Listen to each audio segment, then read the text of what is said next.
welcome back to another Sims 4 speed build, and today I am building this bunker. So I asked you guys on my community tab not too long ago, what would you guys like to see? I said either you can have a bunker, you can have a yacht at that moment in time. So I didn't mean at all, because I got a comment saying, can we have both? You had both, you would had both. I did both quite earlier on, but I just wanted to know what you wanted in that immediate moment. And initially, when I first got it, I saw that a lot of people wanted the bunker. But then, like, 2 hours later, it became the yacht. So then I was like, okay, so let me just do that. Let me just do the yacht. But then, when I then uploaded the yacht, I went into the community tab and I saw that it became the bunker again. And I was like, oh, I should have waited. I should have at least gave this poll out at least like 48 hours. But then when I came back to it just before uploading this video, I was like, oh, okay, now it's gone back to the yacht now. So anyways, regardless, you're going to get both, because I've been seeing that there's been kind of a rise within the Sims 4 community when it comes to apocalyptic types of builds. So that's like apocalyptic town. It's these apocalyptic bunkers, cities and grounds and sheds and barns and everything. And I was just like, I want to jump on this little, it's not a trend, because a lot of the videos are showcasing that they were uploaded at least, I don't know, like maybe 3 years ago, 4 years ago. So they're quite like older builds that are already popping up on my specific homepage. But I was like, okay, let me make something apocalyptic, because I do know, and you're probably looking at this and thinking, EmeraldStories, wouldn't this have been something you could have put as a tundra build? Because tundra is kind of like futuristic, apocalyptic, and that is true. And I think what I'm going to do with this build is that I'm just going to save it and I'm going to add it to the tundra save file and then add it into what the story was. Because the thing is, when I made this, I originally did really want it to be green. So it looks very odd at the moment. I'm looking at it now. It looks very, very odd. But I was like, I do want it to kind of like blend into the ground, and it's going to. It doesn't look like now, but it will blend into the ground. But I wanted it to more like it blends into the ground, but it also has this kind of futuristic aspect. So it's camouflaged. So if anyone comes along, they won't immediately spot it. But it's also quite homey and well built and renovated for us, and that likes a little bit of luxury. I imagine that when the in The Sims, when the apocalypse happened in The Sims, it will be more of the richer, more established families who have their predisposed bunkers would be staying here. Because fun facts, did you guys know a lot of celebrities have a lot of bunkers? And that is disturbing. And a lot of them have been building a lot lately, which is disturbing enough as it is, especially with the like fear-mongering and apocalyptic films we get almost annually every single time near Christmas time. So that was really scary, because it reminds me, I forgot what it was, but was it on Netflix? I think it was, no, maybe, I don't know. But there was this one where it was like, most of the nations that have issues with America joined forces and went against America. And then there was like a complete destruction towards the societal system. And I remember watching that and I was like, every single time near this period, there's just like, do you know what? I'm going to say this. I'm not going to say this is controversial, because this is not controversial. I originally saw this on a TikTok, but I think this is my most borderline political take I have ever took on my channel. But it's basically not the same, but this one person on TikTok once said, what we perceive mostly as apocalyptic, especially in regards of that film that came out during December, is the reality of a lot of nations. And it kind of makes you think about how we're doing as a species and as a community of humans when we are fearing and we are trying to save ourselves from a reality that for a lot of countries at the moment. So, for example, in that film, the societal destruction came about when they lost internet. They didn't have a standard source of electricity. They no longer had a standard and well-governed government. Whether you think the American government is well-governed is up to you. I know nothing of it. Well, I know quite a bit, but not intrinsic enough to go into a political debate about the American government.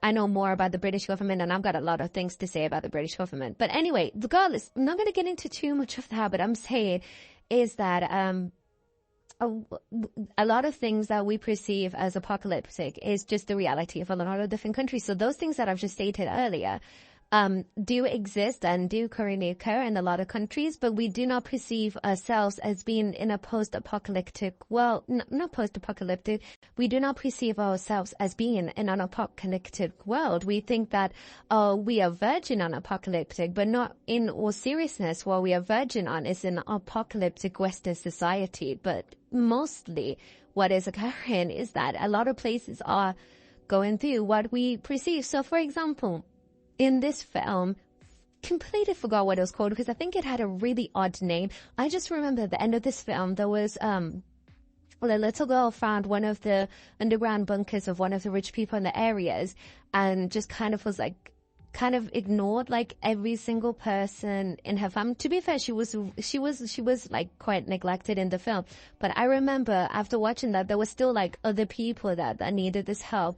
And she just watched, I think it was the end of Friends or something like that. And I just remember on Letterboxd commenting, I hope that, spoilers, forgot to say that. But yeah, at the end of that film, I remember putting on Letterboxd something like, I hope that CD or that DVD has a scratch on it. Because I was just like, out of everything, I don't know. I was just really like, the entire film just made me feel weird. Like, it didn't make me feel, it felt like a whole bunch of something and nothing. Like it was like trying, but it never really landed. And I know I can't talk because the films I've created, you'll never find out about them, but the films I created, a whole lot of nothing, a whole lot of something as well. But that film, with the budget provided and the amount of people that looked at it, it was like, I know what message you were trying to send, but I don't feel like it landed the way you needed to. But one thing I will say did land, and I want for perspective's sake for everyone to know who's listening to this video, I am a black woman myself. When I was watching the film, the way that they told the narrative at the beginning, where they made the original homeowners seem suspicious, I was suspicious until I realized I wasn't supposed to be suspicious because it's not a random thing. And I was looking at a lot of like comments and reviews regarding the film. Like, was that intentional to make the audience feel like the original homeowners are suspicious? To be fair, I would say I have some rights in my suspicions just because the father was lying about things. There was a lot of inconsistencies in the stories, but regardless of that, it shouldn't have been that. I don't know. It was just that it created an anxiety within the beginning of the film that I didn't feel too comfortable with. I was like, and after it, I was like telling my friend, and we were like, I don't know how it feels. Does this feel like, because does this feel like a film that is perpetuating a stereotype, or was it calling out a stereotype? That's what I was thinking the entire time. Like, was it trying to make us understand that, trying to make us be aware of our own racial biases, which really annoyed to me again as a black woman, like, oh God, I hate it. But then it was also like, or did it do it by accident? Like, was it on purpose? Like, that's the kind of thing. Sometimes with films that like try and touch upon political like debates and stuff like that, it always ends up being that question of, did you do that on purpose? Or was that your own bias kind of showing up? But regardless, anyways, I kind of went off on a tangent, and this is really more of a quite serious video. I didn't mean to get that serious with it. But, yeah, that's with apocalypse and stuff like that. Like, we perceive that apocalypse is coming now. The apocalypse is nigh. We should be careful. We should stock up and everything like that. And whatever you believe with that, you guys know your own governmental systems than I do.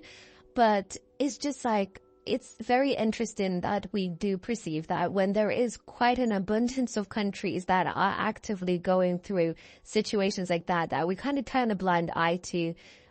just because they're not what is perceived as the hub of the world, which there really shouldn't be. Like, all countries should have a certain type of independence where they can function if another country is not functioning, and having an entire world have a particular reliance on a few short countries in order to have the entire world running doesn't seem like a functioning society. It seems quite dependent. Whether that was a planned dependency, probably, but yeah, that's like, that is, you can tell I need to go off and read and watch something that is not that serious, because that ended up getting to quite a serious take. But yeah, through all of that, I've always had an intrigue with with apocalyptic stuff, not in the sense of, do you know how some people say, oh, I kind of want a zombie apocalypse? I do not. Cause I feel like when you think of, oh, I want to have a zombie apocalypse, I can get that you want the experience, like, oh, have a purpose, have a feeling of survival, because in this reality, again, I'm getting into very deep topics in this video, honestly.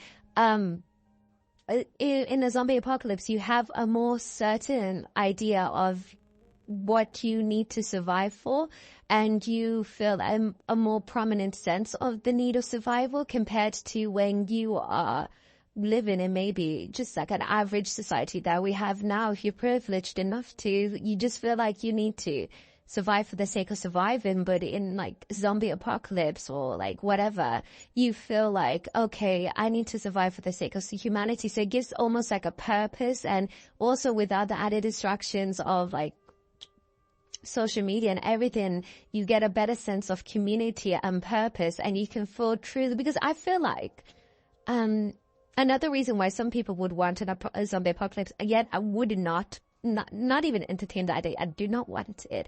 But also, a lot of people may feel as if they are unimportant in the current system that we run, because since now we have, I think social media is a beautiful thing. It's dangerous, but it's also a beautiful thing, because I get to understand. I've said it before, I get to understand and I get to learn about a lot of things that I wouldn't have learned or knew about if I relied on my own community or if I relied on mass media. So I think it is very beautiful on that front, but it can also be very dangerous, because it creates this sense of, oh, this is what everyone thinks, this is what everyone has going on, and this is what everyone is currently perceiving.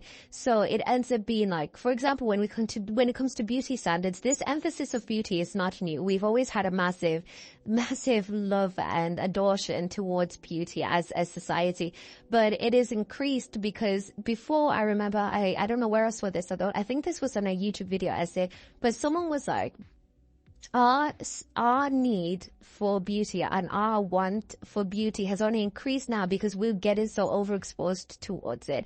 What we could have once had a more humble and calm perception towards beauty has now been like pushed up and made.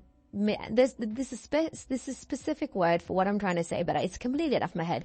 But it's something starts with the E, like it's just being exposed like hugely, because we are able to now see these different types of beauty. We are now able to see so much more stereotypically beautiful people and beautiful things that when we do look back at our own selves, we feel almost inadequate, because we are getting a push of all this beauty, and not even like a good measured amount, but more like it's always the most beautiful people repeatedly being exposed to us, compared to, oh, someone who's stereotypically beautiful, someone who's maybe beautiful only to you, or someone who's just maybe just not beautiful, but they're not ugly, or there's no morality within their appearance. They just are. But we now have, like, obviously, especially with like TikTok, where algorithm boosts up people who are stereotypically beautiful, we now have this really like a damaging sense of beauty, because we think that we are now not beautiful, because all we see on social media is beautiful. But if you counted them all up, you see like maybe like 60 to 100 people, and there are almost 8 billion people in the world. So it's like that, but it's like that, but in a sense of belonging. So you see all these people achieving these great things, so like becoming all these entrepreneurs, becoming these homeowners at a young age, are getting married, doing all of these crazy, amazing things at the same age as you, and you think that has now become the standard, so you can feel a bit inadequate, and hence why I can imagine why some people potentially would like the idea of a zombie apocalypse, because there's no longer that comparative system anymore. You now feel adequate because you only have you and your community, and your community is not going to look at you if you're a homeowner or not. They're just going to look at you, you're still breathing, and that's good enough. They're going to look at you and you helped the gardens, and that's good enough, and that's all that really matters in that type of world, in that type of system. And you can just survive for the sake of surviving, not survive for the sake of you need to wake up tomorrow and go to your 9 to 5, or survive for the sake of, I don't know. Like, it's just, it feels almost like we've gone back to the basics of roots of humans, which way back then was just to survive. Not against zombies, but like against like larger creatures and stuff like that. And then I can feel like people wanting the basic sense of survival, not because they want to die, no, but because they just want to not think about all the extra things that we have added on as a community for the sake of, we got bored, so we decided to add beauty standards and stuff like that. But anyway, that was more of a more serious video. I didn't mean to do that.